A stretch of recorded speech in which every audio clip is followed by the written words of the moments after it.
Hey, this is Jasmine Haley, your host of the Beyond the Prophy podcast.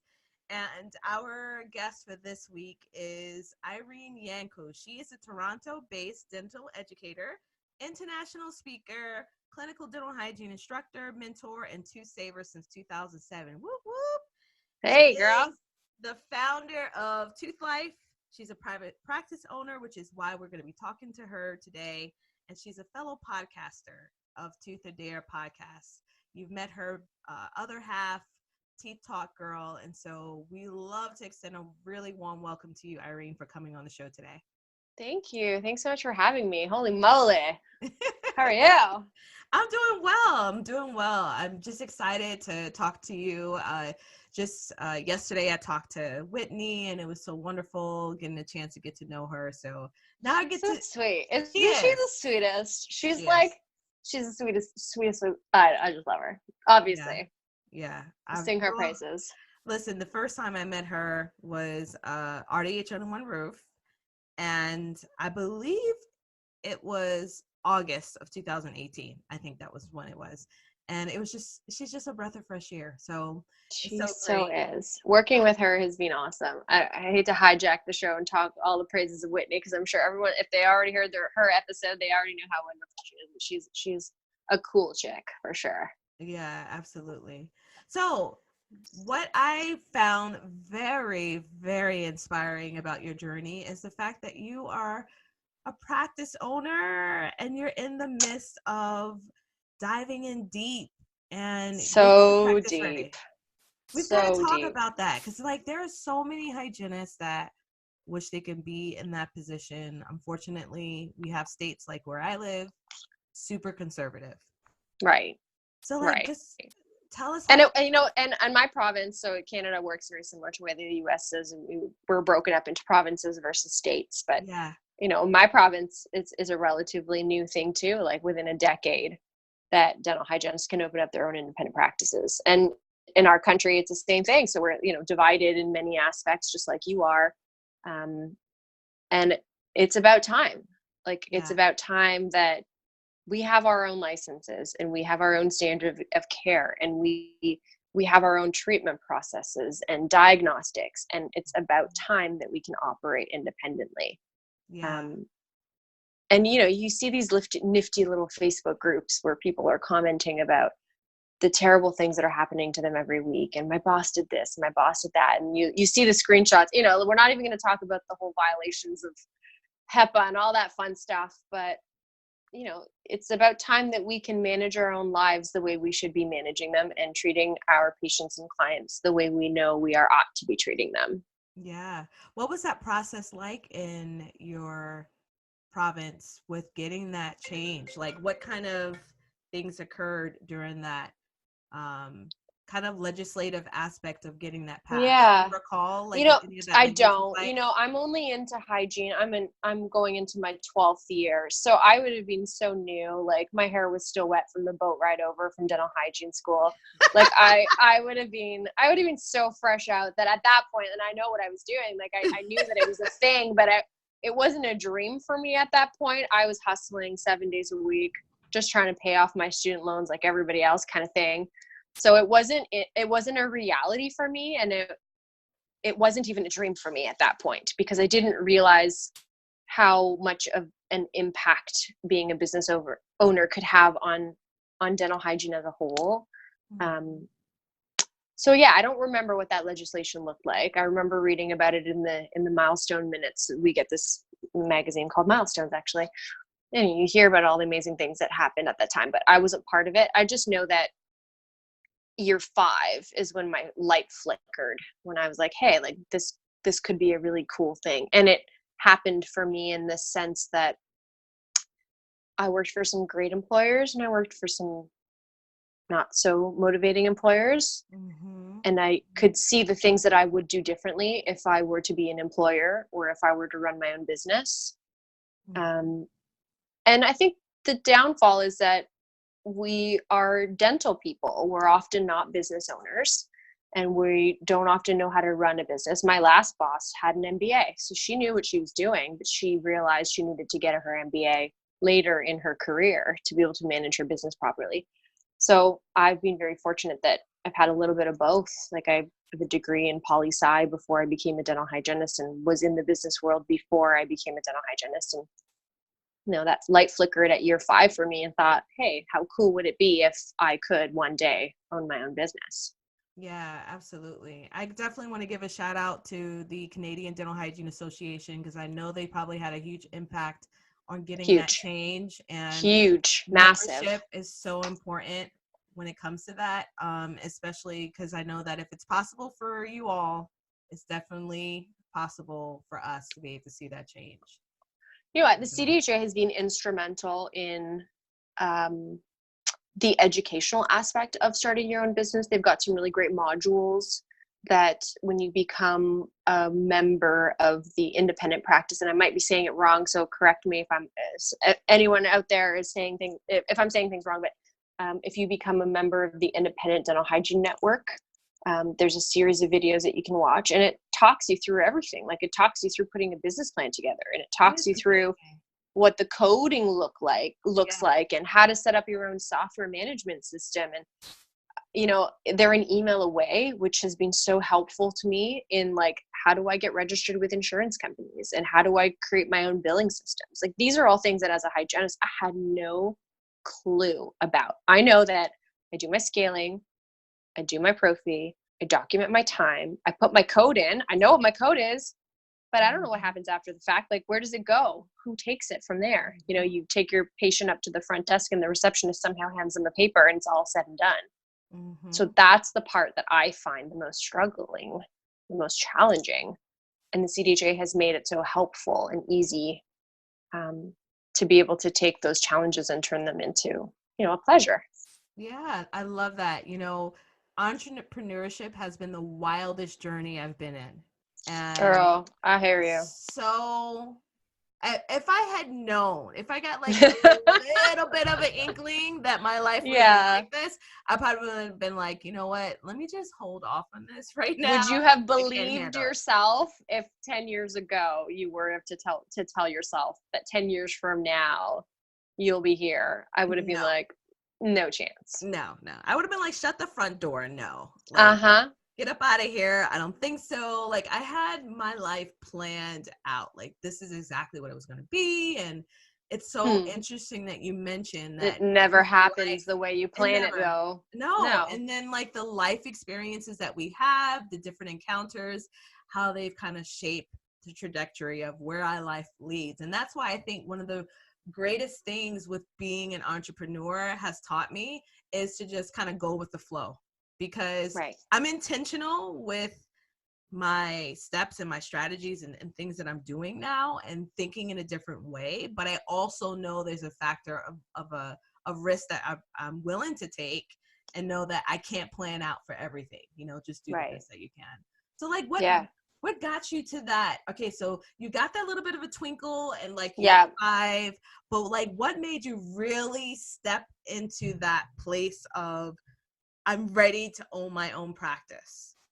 What led you there? And like how did you prep yourself internally? Because there's an internal journey we have to go through too to get to that step. That's the hardest part. So I think it has a lot to do with all of the aspects of my life. And in my intro, you said like all of the things that I get to do. And I'm so fortunate and lucky that life has brought me to where it has today. And you know what? Luck and hard work look a lot like the same thing. So I'm not going to discredit that at all, because you got to hustle to get to wherever you're going. And I think that is what made that light switch go on for me originally at year 5. And then it went off because I realized how hard it was. And then it went back on this past year. And sometimes that happens. Like sometimes you hit a roadblock and you aren't quite sure what you are personally able to handle and what your life is able to handle. And I just watched this video today. Ariana Grande won Woman of the Year. And did you see that video? No. If you haven't, you should. And if everyone's listening, I don't know, I'm an Ariana Grande fan, but she said something very eloquently that, as much as it appears as though you have your whole life figured out and that people see you, and you can bleep this out, and they see you and they think you've got your shit together, it's often the people that you think have their stuff together that are at some point struggling, whether that's internally or whether that's professionally. You can't always have everything figured out at the same time. Amen. So at year 5, in year 5, I thought I had everything figured out. And then I realized I didn't. My personal life was all over the place, but my professional life was on point. And then I tried to get my personal life back into place, which made me let go of some of my professional life stuff. And then I went from teaching to speaking to working in a private practice, working into multiple private practices and doing educational stuff, starting Toothlife. And I was doing them in all different places geographically. I needed a place to be able to bring all of those things together. And that's where Toothlife Studio came in. So started my business plan again, ripped up the old one because I realized my business model has changed. It's not just about client care. It's about providing education to my fellow dental hygienists, the peeps out there that want to do hands-on courses, which my practice will also be a chamber for. And that's, I'm creating a philosophy as opposed to just a practice, and a safe place for patients and a safe place for hygienists. And that's my goal. That's where this studio space will evolve to, I hope. It will. But it hasn't been easy. It hasn't been easy. Yeah. And, you said, like, how do you do it? So you start your business plan and you figure out if your numbers work, and my numbers worked. But the terrible part of it is that when you're applying for a business loan, you're applying for a business loan in the same department that a dentist is applying for a loan, a physician is applying for a loan, a chiropractor, a physiotherapist, all independent professionals that have different billables. So when a hygienist goes in, and the reason that there aren't many dental hygiene professionals out there opening up their own practices is because the banks don't know how to evaluate us. Wow. And they don't understand that, I might not be able to hire a dentist, but I can rent out my chair to a dentist. I can hire another hygienist. I can hire a restorative hygienist. I can hire a physician to come in and do in Botox therapy for TMJ issues. I can hire a specialist to come in to do stuff for airway. So just because, you can't evaluate it doesn't mean that it's not feasible. So, they put you into this bracket. They're like, oh, well, a dentist would be making $600 per hour for their chair time. But a hygienist, based on your codes, you can only bill at a maximum X amount. So it was a argument. Like, it was the better part of 4 months of me sitting down with these 3 people that were evaluating and pulling apart my business plan, like, aggressively, not understanding who I am and what I do. Until finally one of them Googled me. Like, they legit took my name and put it in a Google search and was like, this is, you are different than other people. And yeah, we are all different. Business owners are different. Entrepreneurs are different. And you can't bulk us all together. Yeah, absolutely. In a nutshell. It's interesting because I am on the other end of bootstrapping. I decided not to take out a loan of any sort, and just organically, as I'm slowly making the steady climb to do the work that I'm doing. But I still had to create a business plan. Like, that's the foundation. But yeah, a business plan for a bank is totally different. It's like a The dissertation.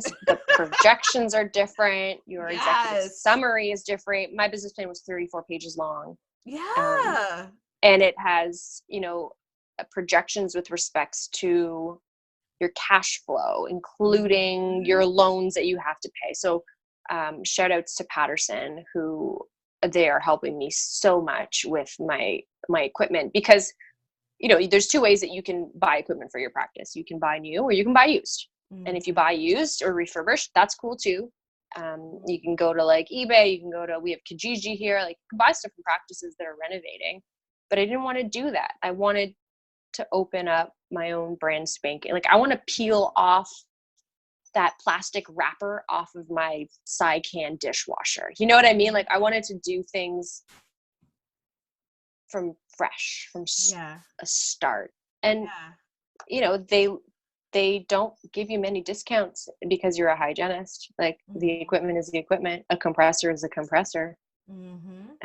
But Patterson has been great, and they accepted and recognized that I'm trying to do something different, and I'm trying to set a standard for dental hygienists opening up their own practices, and that we deserve to have all of the new and the sparkly and the fresh, and we deserve to have a bit of a discount at that too, because we don't make as much as a dentist would.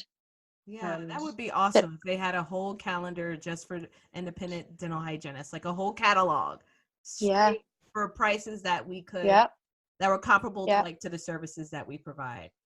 So, absolutely. I was leading also into some of the internal struggles that we have because I actually just released a podcast this week talking about building the self-confidence. And I'm telling you, it's a challenge to feel confident enough in our ability to achieve what our goals may be.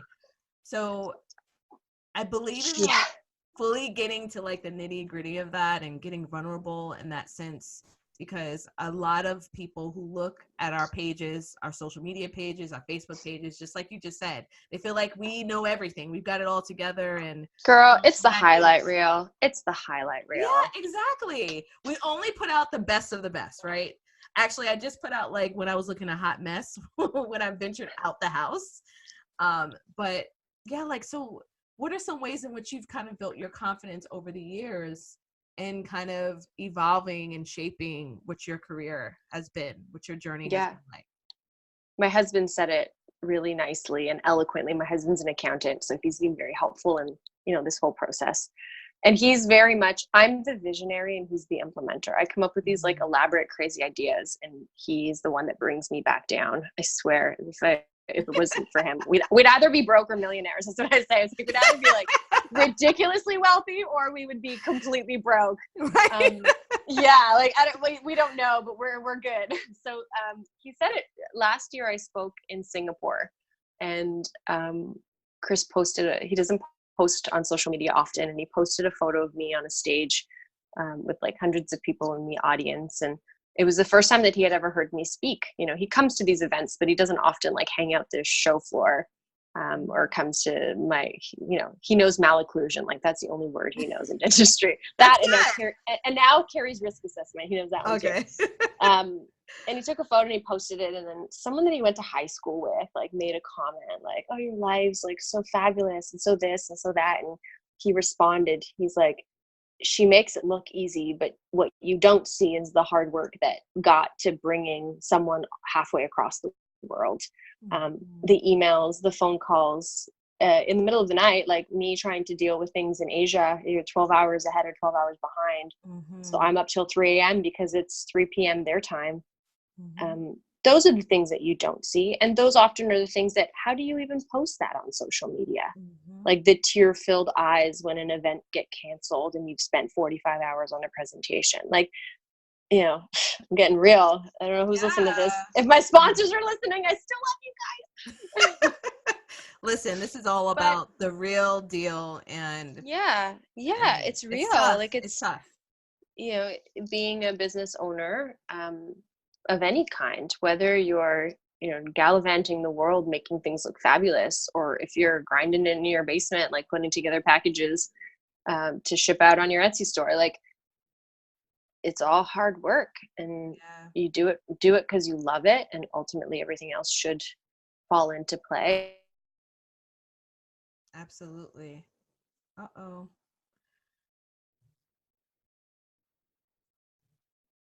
Hey, did I lose you? You there? Okay, There you we're are. here. Hi. I lost you for a second.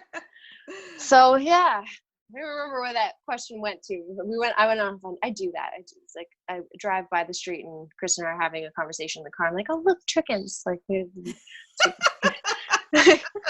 driving down the country roads, having an in-depth conversation about world domination, and I see a goat, and it's all over. Look, a bunch of turkeys.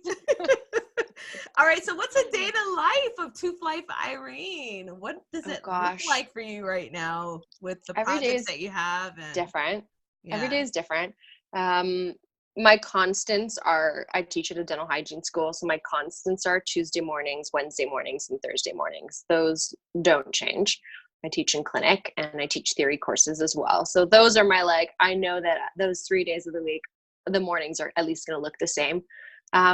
The beauty of my practice build is that there's this like kind of 2-week period now that I'm in where we're waiting for permitting, and the design stuff is what I'm focusing on. So I've picked out my chairs, which are beautiful. Picked I out can't all wait of to my, see it. oh my God, girl, they're beautiful. I They're know it's like gonna be this gorgeous. tan leather with this copper stitching, and it's all gold and copper. So the whole office is all gold and copper. It's like all concrete floors and ceilings, exposed ducts and beams that are all getting painted white.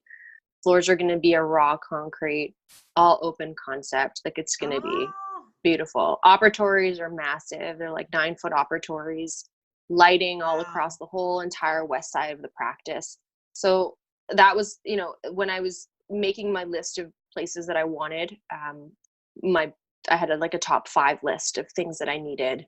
One of them was lighting, another one was space. And I literally was picking apart all of the things in my private practice career that I knew that I can't handle anymore. Like I can't handle being cooped up in a square box with no light for 9 hours. I'm okay to work a 12-hour day, but it needs to be in an environment that allows me to be creative and ergonomic. Like I'm tired of the neck pain and the back pain associated with having a crappy environment to work in. Amen.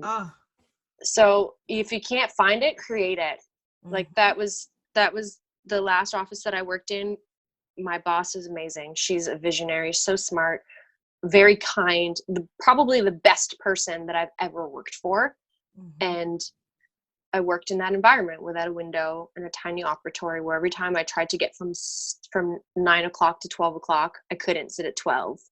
So there's no like surface towards, surface away, chin up, chin down, to the right, to the left business. Like that didn't exist. It was, everything was at 9 o'clock. Right. Like shoulders up to my ears, looking like I had chicken wings. Exactly. And I was done. Like I was done. And I, waited as long as I could to give my resignation. And it was sad and it was a lot of tears and I miss them greatly. But I am so grateful that I have the opportunity to do this and maybe help someone else do this. Yes. It's a scary thing, any type of change. And I tell people that it's almost like a grieving process. Every time I've made any type of career change or move, I have to grieve what I thought would have been the outcome of it, whether I left amicably or I left like hitting the road, like foot gas to the pedal, right? What is that? A pedal to the gas. Out of here. Right? Yeah. Exactly. And it's like I just recently left my adjunct position to work full time from home. And that was hard because I love teaching, but my education right now is in a different form. So it was hard transition. I love the ladies. I just got text today from them, and I appreciate you. I went to dinner last night with one of the girls that I used to work with. Her name is Liliana Hinton. I don't know if she listens to your podcast, but if she does, she can hear her name. She and I worked for Align together, and that was like a tough moment in my life too, like leaving Align and starting my own speaking company. Anyways, we like had our dinner and had a glass of wine, and as we walked back to our car, like she burst into tears and she's like, "I'm so proud of you." And I was like, "What?"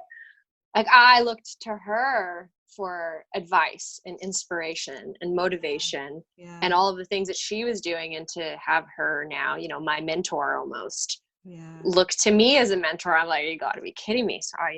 So a couple of tears in the empty parking lot in downtown Toronto at 10 p.m. Just a couple of hygienists balling it out.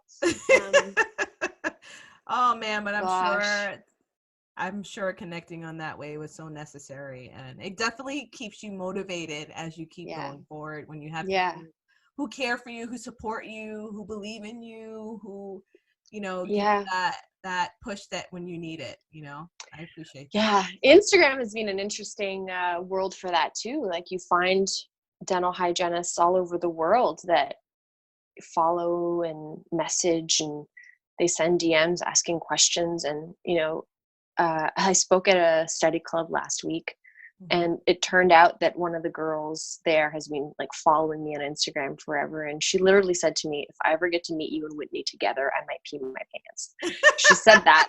And the DM, I took a screenshot of it. I sent it to Whitney. I'm like, we got to make this happen. Like, people that you would be unsuspecting of, they just need a push and a motivation and someone to look at. And hey, I got my people that I look up to. we're in a good place. We really are. Like, we are all in a really good place.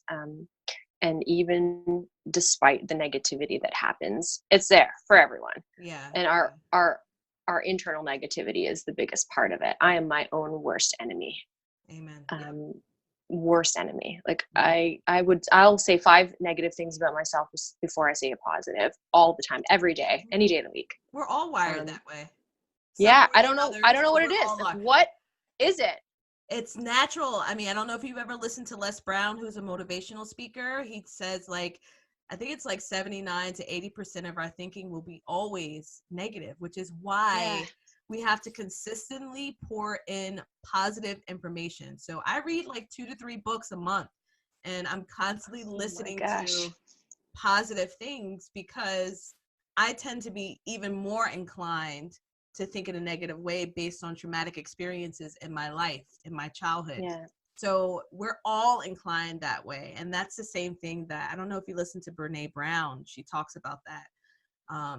Shame, the shame culture we live in, vulnerability, and that negative narrative that we tend to put in our minds with interactions with people, towards ourselves. So I totally get it. I mean, all of us do, whether we like to admit it or not. I think we all need to admit it a little bit more. Yeah. Because then we're not all alone in our insecurities. Yeah, we all do. And that's, I think, I think the hardest thing too is when we admire people. I've heard certain people say to me, man, you just have it all together. Or, I thought you had it all together. No, I'm a human being. There's days I wake up and I just feel like quitting everything. Everything. That's what I say to that's what I say, Chris. I'm like, today is the day I quit life. Like, today is the day that I throw my hands up in the air and I move to the middle of nowhere and raise some chickens. I don't even know what that entails. I don't know how to raise chickens. I've never had chicken in my life.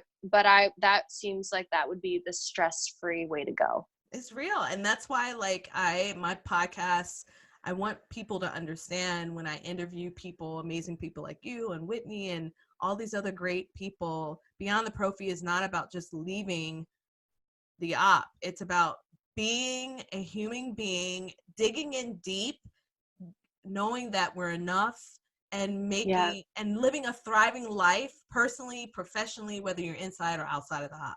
And the funny thing you say about, like, leaving the op, and that's like everyone's end game goal is like, I'm going to leave the op, I'm going to retire, I'm going to speak, I'm going to educate, I'm going to work for a company, I'm going to do all these things, and I'm going to go out of the op. And for the longest time, that's what I wanted, until I realized that I was doing the in the op part wrong.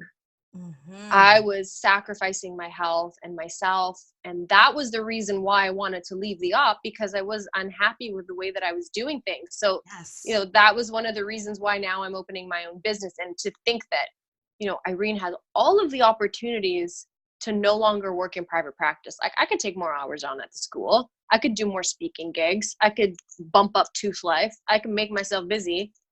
But in the end, like, I want to go back in the op, and I want to do it the way that I know it should be done. Yes. And it's, I'm sorry. It's just, no, I'm just getting so pumped right now. Yeah. Because I'm like, that is it, Irene. Like, I'm telling you, I can't tell you how many hygienists, when I do coaching calls, and they have no clue who they are. They haven't taken any time to take care of themselves. And we're all guilty of that. We're service providers. We're used to taking care of our patients. When we got to come home, we got to take care of our dog, cat, husband, wife, whoever, Mm-hmm. And then the last thing you think about is taking care of yourself. Right. Which is why my goal for this year was to say no more. I was very much, and I am very much a yes person, and I'll say yes and figure it out as I go. That was, like, basically my motto when I decided I wanted to do more with hygiene. It was a say yes and figure it out as I go. That was just like, my husband even knew that motto. I'd say yes to something, and then he'd look at me like, hands up in the air, like, when are you going to do this? And how are you going to do this? And I, would just, like, brush him off, and I'll figure it out. Yeah. But this year it's more of a no, like, I need to be more conscious of what makes me happy. What message am I really trying to give to people? What message am I trying to give to myself, to my patients? bringing it more back to what brings me happiness. And you know what? In my upbringing, like I grew up, I don't know if you know much about like my upbringing, but I grew up in Romania, which was a communist country.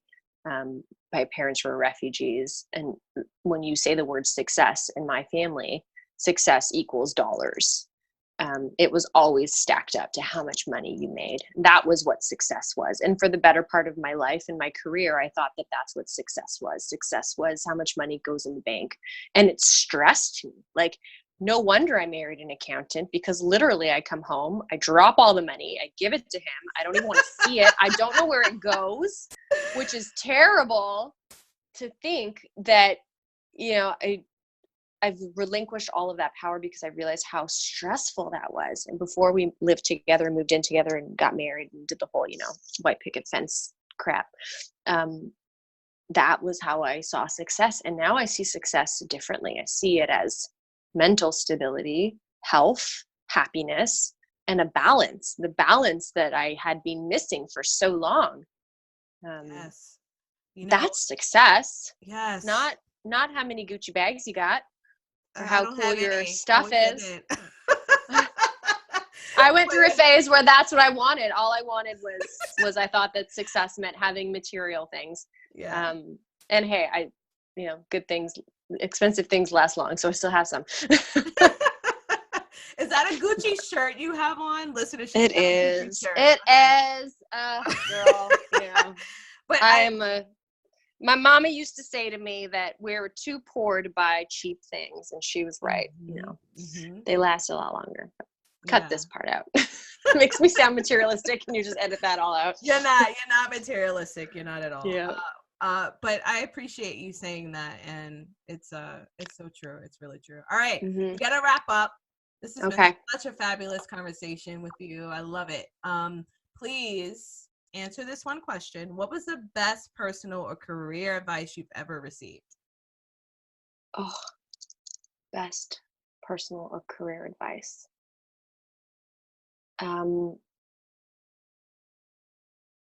Be humble. So I'm giving a lecture at ADHA with, his name is Dr. Robert Lee, and we're talking about motivation within our careers. So we are giving a lecture together. He's a dentist, I'm a hygienist. And when I went through that whole time in my life where I, you know, left a line and was starting my own speaking company, I was conflicted because you know, the organization that you have for speaking gigs within a large corporation is a lot different than if you were to handle them all yourselves. You know, you've got your logistics managers that do a lot of it for you. So you literally like book a flight, show up, speak, and leave. And I was conflicted, and I asked Robert, like, how do I do this? Like, how do I take all of this on? And he said, be humble, and everything will happen as it's meant to. And, you know, he's right. Like he was right.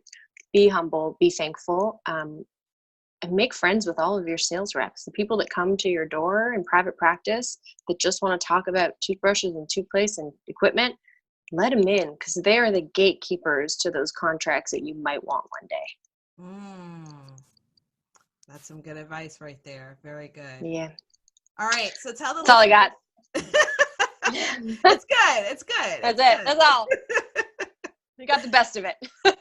All right. So tell the listeners where they can find you. List them all, honey. List them all. Holy moly. Okay. So personal Instagram is @toothlife.irene. If you want to buy some toothy bling, you can go to @toothlife on Instagram. My private practice is Toothlife Studio. It's my dog. His name is Lou. He's also on Instagram. He's Lou the dental dog because he's in training to be a therapy dog. So he's 4 months old, and he's ringing the bell because he's telling me that he needs to go outside.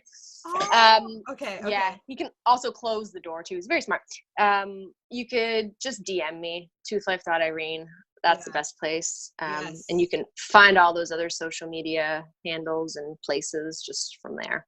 All right. Awesome. And check them out on Tooth of Dare podcast. Thank you. They also have a Tooth of Dare podcast Instagram page as well. So she's got to walk her dog. Yes, little guy. Yeah, but thanks so much for being on the show today. Thank you so much, girl. I appreciate it. I'm going to take a screenshot of this. Yes. Wait, I'll need to like get my fingers out of the way. Otherwise, it's in my camera. There we go. Cool. Can I post that? Yeah. Oh wait, it had the volume thing in the background. Hold on, let's do it again. Okay. Ready? 1, 2, 3, go.